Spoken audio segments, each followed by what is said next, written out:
What's up, world? It's your homegirl Ivy. We are here. Welcome to the Rawrrzone Wrestling. You can find us everywhere at www.rawrzonenyc.com. You can catch us on Elgin Sound Radio on Tuesdays 8 p.m. as well as our website, and then you could catch us on Puso 82.3 FM in Ohio Wednesday 8 a.m. I've been in this independent wrestling industry for about a year now. Doing podcasting for a few years, and I've gotten to see so many different things, and I'm very honored to be with my guest today. She's from Charlotte, North Carolina. She's been around the independent circuits for the last 8 years, and she's been putting nothing but amazing matches. She's currently in she currently is in Impact Wrestling, and she has been knocking down barriers, being one of the most dominant ladies in the knockout division. I'm very proud and I'm very honored to be sitting down with Savannah Evans. Hello there. Hey, how's it going? What's up, Rawrrzone Wrestling? Man, I'm good. How are you doing today? How's your Sunday? I'm good. I can't complain too much. The weather's starting to get a little colder outside, but just trying to enjoy it the best that I can. The weather's been bipolar on my side too. It was 62 degrees today and sunny. I'm never gonna understand global warming. I will never understand it. It's okay though. But tell us a little bit about yourself as a wrestler and as the person. Well, the person just, someone growing up in Charlotte, North Carolina, uh, got into watching wrestling through my dad, my grandfather, my uncles. Um, and then I came into watching wrestling during the Attitude Era, which a lot of people would argue is one of the best moments in wrestling. Uh, so just got really involved watching during that time. Rock and Austin were doing their thing. Um, so, just wanting to know more about wrestling, but didn't know, how to get involved or that you could go to, training and become a wrestler. Eventually, I did figure that out. And started training, and the rest is history.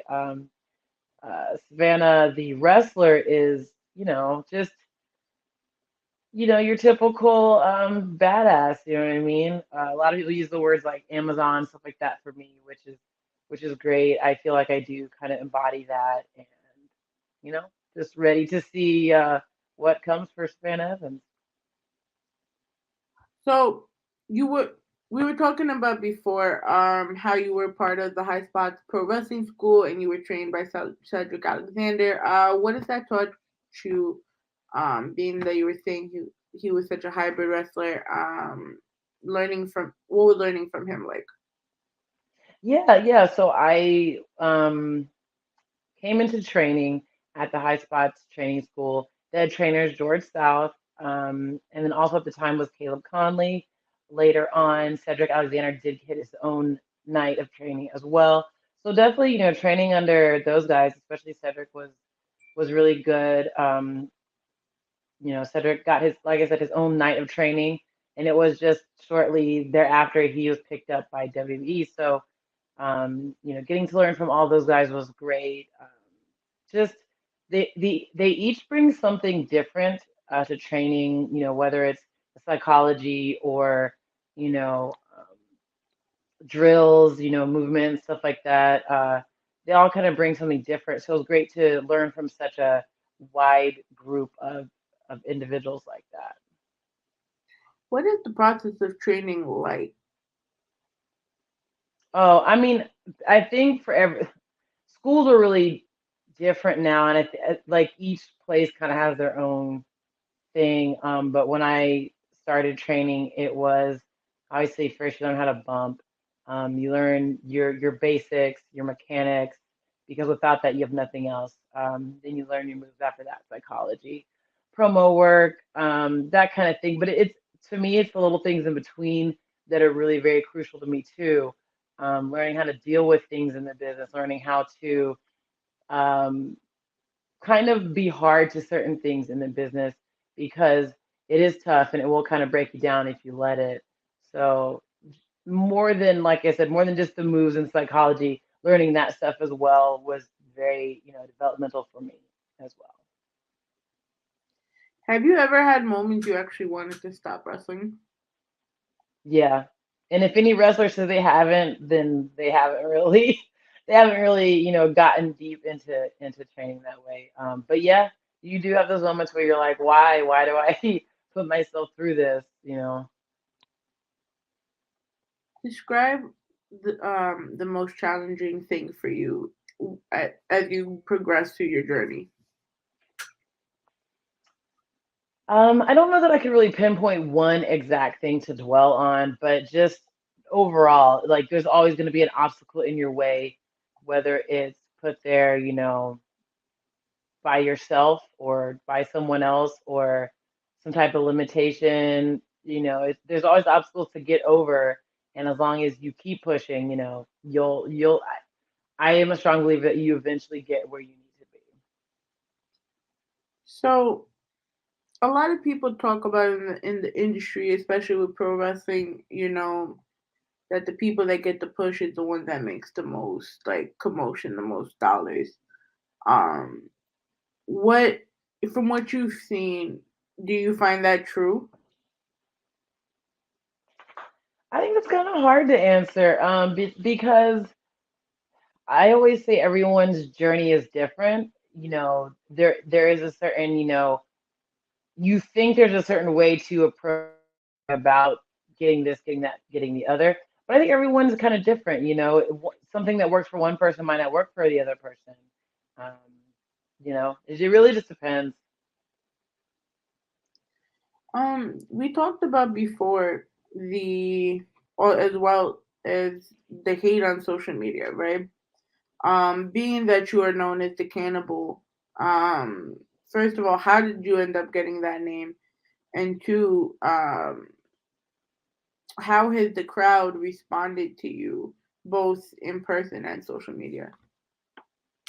So the name actually came from uh, so there's an all women's wrestling company in Charlotte called Queens of Combat, and I was in a trios in that company with Big Swole and Devin Nicole, and we were the Sexy Young Caramels. So after that group was over, I still wanted to keep the initials SYC because I thought it sounded good because it looks like sick. So I'm like, okay, well, what's a fun way that I can make that work for me? So I was like, what about Sexy and Cannibal? Because that's ferocious, that's fierce. Um, and I just kind of went with it. It was an idea I had. I'm like, well, let me try and see how it goes. And I think uh, I just ran with it. I think people just accepted it. And then eventually I did just shorten it to the Cannibal, which is how it is today. But yeah, it was just a fun idea I ran with.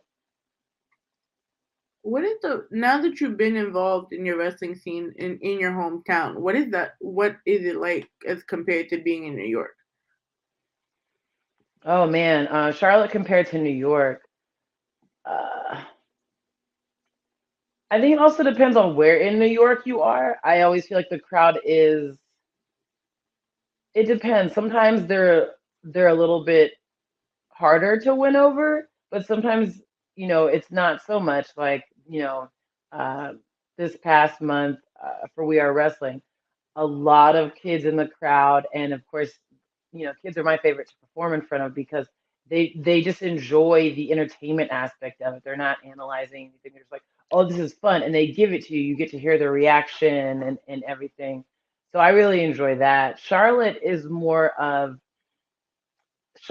little bit, so it is in the South, obviously, but it's a little bit different than a typical Southern crowd. Hmm. Um, Charlotte is kind of, there's a mix of people from all over the place. Like people move down from New York to Charlotte, people move up from Florida to Charlotte. So you get like a big melting pot. But other places outside of Charlotte, you might get fans that, maybe they're not even impressed by your cool high flying moves. They just want to see someone do a leapfrog, or like a body slam. Like it is a little bit different, the two different crowds between Charlotte and New York. So speaking of We Are Wrestling, What happened? I was literally so excited. I was like, wait, but why Bam Bam got the pin though? Why? Yeah. Bam Bam got one over on me last month, but hopefully I get to kind of come back and avenge that loss with her in I the future. I would definitely like to have a second match. I definitely need that because you guys were really going at it, and it was so entertaining. It was never a moment that you were just gonna be like, okay, no, you guys have that chemistry that you could see a long feud. Yeah, I definitely would love if we had some type of feud up there. That would be cool.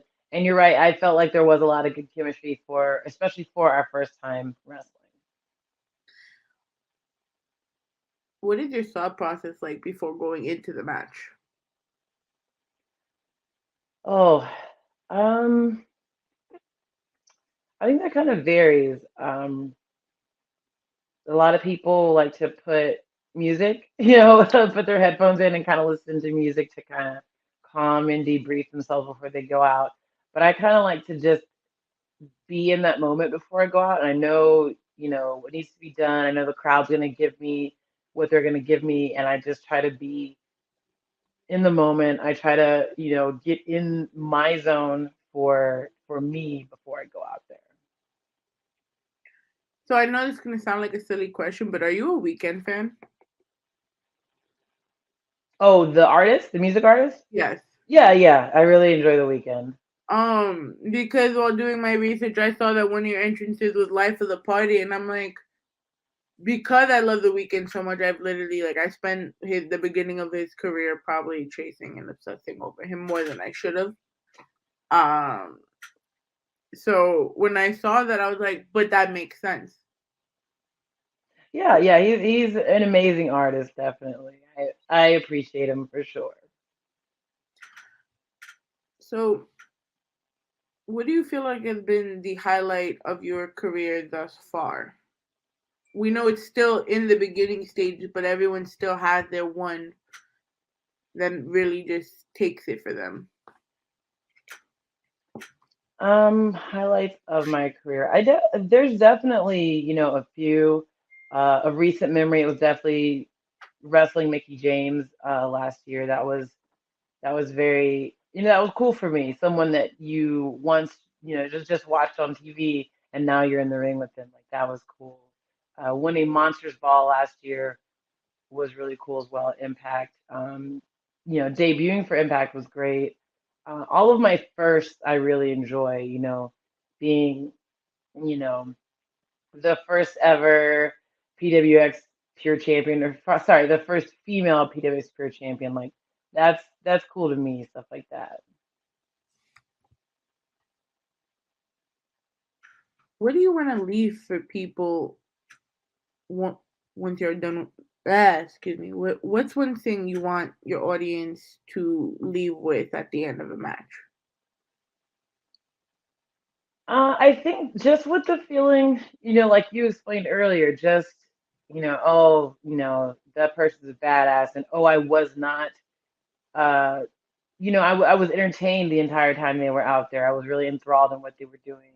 They lured me in. Like I like that. I especially love, after match when I'm at the merch table when kids come up, whether it's little boys or little girls, if one be like, oh man, you really kicked her butt, you really kicked his butt, and just seeing that is great.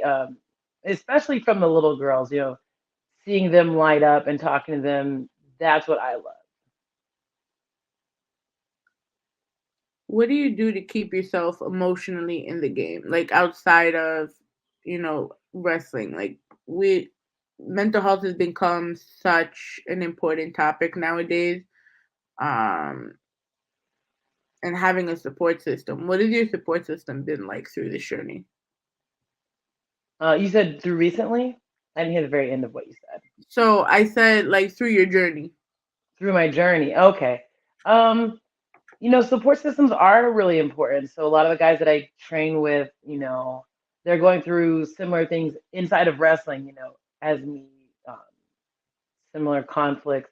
So I like to, lean on them, and I know that I can go to them for stuff, even just to talk. But just overall, in general, I like to take things day by day because you never know what tomorrow's going to bring, and you don't want to dwell too much on what yesterday was because you can't really change a lot of that stuff. So I really try to focus on being in the moment, taking things one day at a time, because things change so often. What it is today, it might not be tomorrow. Okay. Our women's industry has been progressing, but it's still also lacking at the same time. You see so many divisions, just like even in Impact, with so many amazing females, but there's just not enough time for them. What do you feel like we can do in order to shine more light on women? Um, I would like to say I love what Impact does with their women. Um, there's so much, diversity in from the way that we look, our size, and then the way that we wrestle as well. There's something for everyone there, and I really enjoy that about Impact. And they know that that is something, that they do very well with. They do like to showcase us in that light, and I wish more companies would. I do notice more independent companies are having, everyone always talks about how it used to just be, one women's match on the card. And you do see independents now having two or three women's matches on the cards or intergender matches. And I think that's a good trend, as long as that keeps trending upwards, I think we'll do good. Would you ever yourself be in like to do more intergender matches? Yeah, I love doing intergender matches. So I want to say that the South was probably one of the last places that really kind of accepted or embraced independent, or sorry, not independent, intergender wrestling. And that's something that I prided myself on, here in the South, like going on shows and wrestling dudes, it that was very commonplace for me. And the reaction we got from the crowd were always great, sometimes indifferent, but I think, usually by the end you kind of win them over and they get what you're trying to do. Also, I think it works to my advantage that I'm a bigger lady. So a lot of the guys on the indies, I am the same size as them. So it's less of a, if people want to say, a disadvantage for me to be wrestling guys that are my size compared to maybe some women that are smaller than me wrestling a larger guy. I mean, you did recently do the Gray Sweatpants Battle Royal, where you fought like what 30 gentlemen. Something like that. Maybe I think maybe it was 20 total. Yeah. Like, what was that like? Because I know you almost like killed Nick, the referee. It was a lot of fun, especially guys like Nick, you know what I mean? That kind of stuff is just fun for me. I really do enjoy it. What is your dream match? I had a list of, you know, people that I wanted to wrestle since forever, and I think that list hasn't really changed much over the years. It's always been La Rosa Negra, who I did get to wrestle a few months ago, so I'm very happy about that. And Thunder Rosa has always been on that list as well. Wow, that would be crazy. Wow. If you had, well, not even that, would do wrestlers actually sit there within all their training and actually watch like every promotion? You mean at training? Like at training and even now, like even in pro wrestling that you're in, like do you still go and watch WWE? Because a lot of people think, oh, you're in Impact, you're not gonna watch WWE or AEW or Oh something. yeah.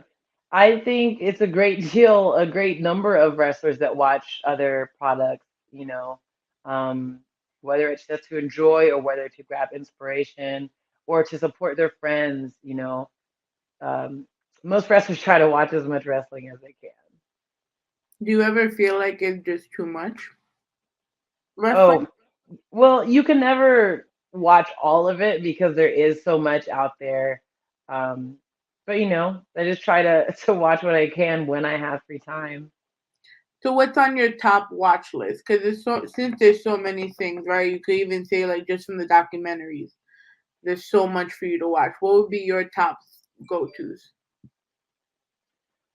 Um, Usually it's wrestling. I mean, it's easier to get a hold of wrestling that's on TV, I think, unless you're subscribed to streaming services. So, if I'm not busy or whatever, I'll try to catch, Dynamite or Raw. Um, Again, just to kind of, support my friends, see what they're doing on there from week to week. And then also there's a lot of fun stuff on the indies as well. Deadlock Pro is a company that started in North Carolina maybe two or so years ago, and they're really rolling. Like they're really doing cool stuff. They just debuted in Concord here, just outside of Charlotte, the other last night actually. And a lot of my friends are on there. A lot of guys that I really support. I know I already mentioned him before, but Lucky Ali is on there, and like he's great. He's someone you want to watch. He's definitely he's already something, but he's gonna be something. So when you're not wrestling, what are you doing? When I'm not wrestling, working out, training, wrestling training, um, that kind of stuff. What's one thing we don't know about Savannah Evans? I don't know if it's something that people don't know, but I definitely I'm a huge dog lover, huge animal lover. Um, I'm always posting about my dog Cowboy. He's here. Uh, and I don't know. I guess that's something good tidbit about me. Where do you see yourself going in the next 5 years? Oh, hopefully as high as the sky will let me go. No ceiling, no roof. I definitely want to go as high as I can at Impact Wrestling, and that's where I see myself in the next few years coming up here. We being on Impact, we see you recently just received opportunity for the knockout championship, for the tag team championship, right? Yeah, You for the Knockouts Tag Team titles. um what is your mindset going into this to the match next week? I mean, obviously, it's to go out there and take those belts. You know what I mean? To just be as prepared as I can be for that. That's kind of how I approach everything. Is to just, man, I know I'm as prepared as I can be. So I got, now it's all about going out there and doing it. I Do you feel like 2023 you're gonna end up in the title shot for the Knockout Women's Championship? Absolutely, absolutely. That would definitely be the goal for me. A huge goal, I know it is, but that's definitely the goal, 2023. I want to thank you so much for being here, and then I want to just ask this last final question that I ask all my guests from both music and wrestling. But without wrestling, what would you be doing? Honestly, I can't really say. Sometimes I think about that, but not too often. Like I was saying, my parents made sure that I finished college before I started training wrestling. But I wasn't really interested in school or anything like that, so I don't know where I would have ended up. Uh, I did finish with a bachelor's in psychology, minor in English, but without more schooling, I couldn't really put that degree into practice. So honestly, I don't know what I would be doing if I hadn't started wrestling. Maybe something involved with animals, maybe, I don't know, but I'm glad that I did, get into wrestling and start this amazing journey. Do you think maybe being that you said psychology, right? Um, because you are so good at like being like putting that face and like really showing like the persona of your character, do you feel like down the line you would end up coaching and maybe like helping future wrestlers on their psychology going into a match? I'm sure, yeah. And I've worked with students before, with training, and I always kind of tell them, I might not be able to teach you how to do, a 450 splash or whatever, but I can use what I learned coming up in wrestling and on my journey to help you if you have, any questions, whether it's about ring work or gear or how, how to do this, how to do that. Like I always try to help them as much as they can. And um, a lot of the students, I was able to, help train at Firestar Pro Wrestling. They really wanted me to sit and talk with their female wrestlers, and that was important to me to be able to share, these are the experience I faced, here's what to look out for, here's what to maybe keep in mind, and just to openly be someone that they can talk to, I think is important. And that I think that ties into, like you said, my psychology degree, because almost like at the end of the day, the biggest thing you can do for someone is to be an open ear for them to listen to, whether you have something huge and prolific to say in response to them, or whether you're just like, hey, I'm here to listen. What do you want to talk about? I think that's huge for me, and it definitely crosses over between psychology and wrestling. So after you win the titles um, this week, who do you want to face? I like that trust you have in us. Yes, when we win the titles, uh, and like I said before, I all the women at Impact are amazing. So defend, going up against whoever would be great. Um, I have a match coming with Taya that I've been really, hyped about for a while, and now I know that it's just something that's happening. So it's great. Wrestling Mick again would be great. Just whoever is coming my way, I'm accepting of all of it. Like I said, I'm manifesting because I know it's gonna happen. Because since you didn't win at We Are Wrestling, and mind you, it was also right before your birthday. So happy belated birthday. Oh yeah, well, my birthday was back in April, but thank you. But why did the internet? It said November 5th. Like Oh, I went on I the page and it said November 5th. So oh that I part don't is know. definitely get cut out. I don't know. Yeah. Oh man, I do apologize for that, but I want to thank you so much for being on with me. Tell them what you got going on outside of Impact. Tell them where they can find you and anything that else that you support, like the animal stuff, mental health awareness. Yeah, I mean, I'm not sure when this airs, but like we were talking about, this weekend, this coming up weekend, do you have the tag title match coming up for Impact in Louisville, Kentucky? If anyone is in that area, come check it out for sure. The following weekend, I'm going to be at WrestleCade in Winston-Salem, North Carolina. It's my favorite convention of the whole year. Just a lot of good people coming through. Everyone's going to be there. The first night is Friday after Thanksgiving. So Impact will have a show there, their throwback show, IPWS. And then Saturday, they have Showcase of Champions. I'll be signing Friday and Saturday. Sunday, they have Ladies Night Out, which I will be on. And then they also have what they call their the day after show, AML Wrestling will have a show that afternoon.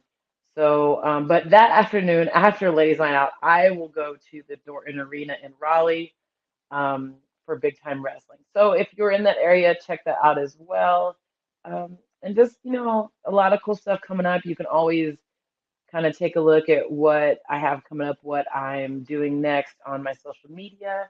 My Twitter is Savannah Evans, the letter N, the letter V, because someone has just regular Savannah Evans, and I'm going to have to figure out a way to get that freed up if it's possible. If anyone knows, Yeah, you gotta put send like me a tweet, let me know. They have not used their account in 11 years, so we'll see. My Instagram is Savannah EVS, and my Facebook fan page is also Savannah EVS.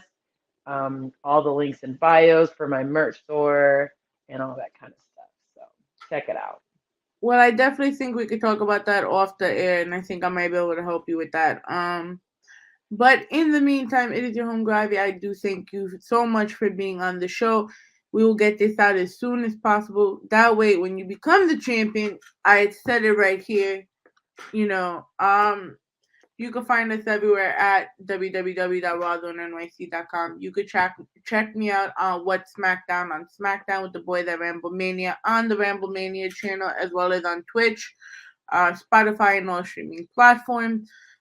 Check us out.